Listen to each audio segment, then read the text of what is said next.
If you're watching this video from Karnataka, the state government has a New Year gift for you. Expensive bus rides. The Karnataka government on Thursday announced a 15% hike in bus fares.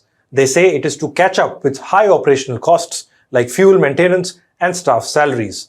The decision will come into effect from the 5th of January, that is 2 days from now. The bus fare hike comes months after the state increased fuel prices by 3 rupees per litre. The Congress government had said then that it wanted more money for development of the state. Critics pointed to the worsening condition of the state's finances and how Congress's poll promises of freebies were unsustainable. No surprises, the latest bus fare hike has triggered angry reactions from all quarters. Commuters, activists, the opposition BJP. It has even triggered a meme fest on social media. But the larger spotlight is back on one of Congress's flagship program for women, and whether its election promises are indeed becoming a burden. Hello and welcome, I am Shubham Chohan. Let's get started. The BJP protested in Karnataka's capital city of Bengaluru today. The demonstration took place at the Kempegowda bus stand at Majestic. Karnataka Assembly LOP R. Ashoka and other BJP leaders were seen giving away roses and apologizing to people. Some were even seen wearing masks of Deputy Chief Minister Shivakumar and mocking the state government over this hike. R. Ashoka said, and I'm quoting, "Siddaramaiah has no money in his pocket. Karnataka will soon become Himachal Pradesh. Siddaramaiah is the worst CM in the history of Karnataka. 15% hike is too much. How will people pay? Private taxis are cheaper than KSRTC buses. For context, a 2-kilometer ride in an AC bus in Bengaluru currently costs 20 rupees. After the hike, it will go to 23 rupees. For a longer journey, say a 50-kilometer ride in an AC bus, costs around 150 rupees currently. After the hike, the price will go up to 172.5 rupees. The government said this 15% hike is expected to generate about 75 crore rupees per month and about 784 crore rupees annually. The hike applies to all buses in the 4 transport corporations at Karnataka Highs. This hike applies to all buses in the 4 transport corporations of Karnataka.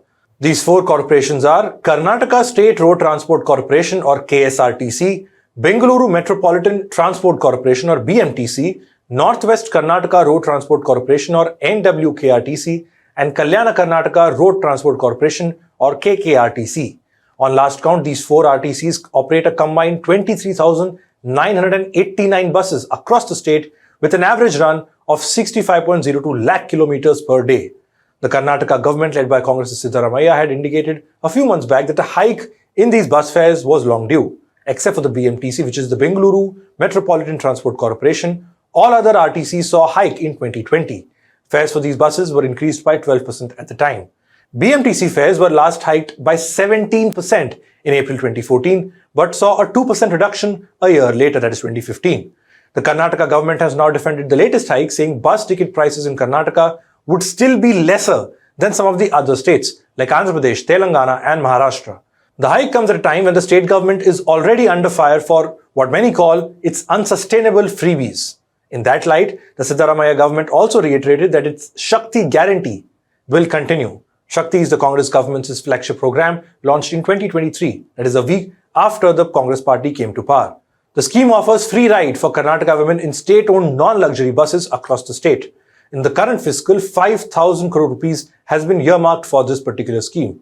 The scheme, once it was launched in 2023, was an instant success, particularly in rural areas where women could travel from one place to another. Prior to the scheme, these buses recorded an average of 93.46 lakh passengers daily. After the Shakti scheme's launch, this figure has gone up to 116.63 lakh, over a crore passengers. That's an average increase of 23.17 lakh daily commuters.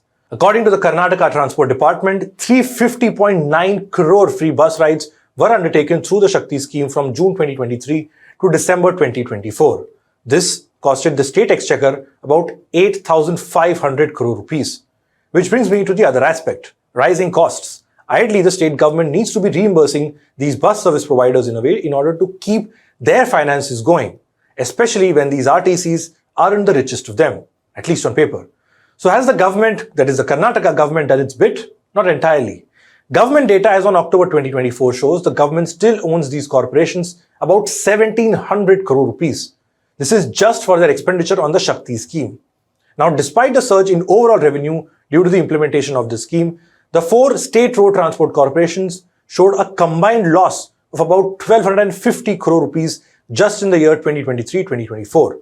And their total outstanding liabilities stand at about 5,500 crores. Now these liabilities, the outstanding liabilities we told you, these include Provident Fund, it is PF, fuel expenses and arrears to retired employees part of these corporations. And that's not it. The government itself, the state government itself is cash strapped as well. To reduce the deficit, the Congress government took a loan of 2,000 crore rupees.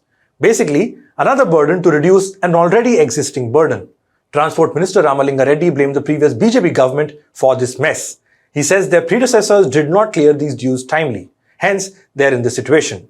The Siddaramaiah government has acknowledged this fund crunch and the crisis at large, but are in no mood to scale down things or even recalibrate it.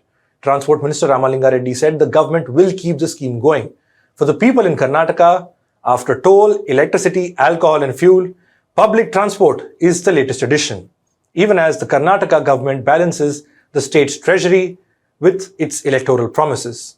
That's all we have for this report. Do like and share this video, comment and let us know what your views are. And of course, subscribe to HW News English on YouTube for more such videos. Thanks for watching.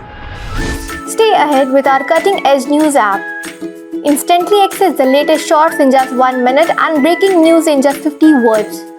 Download now for a smarter, faster news experience.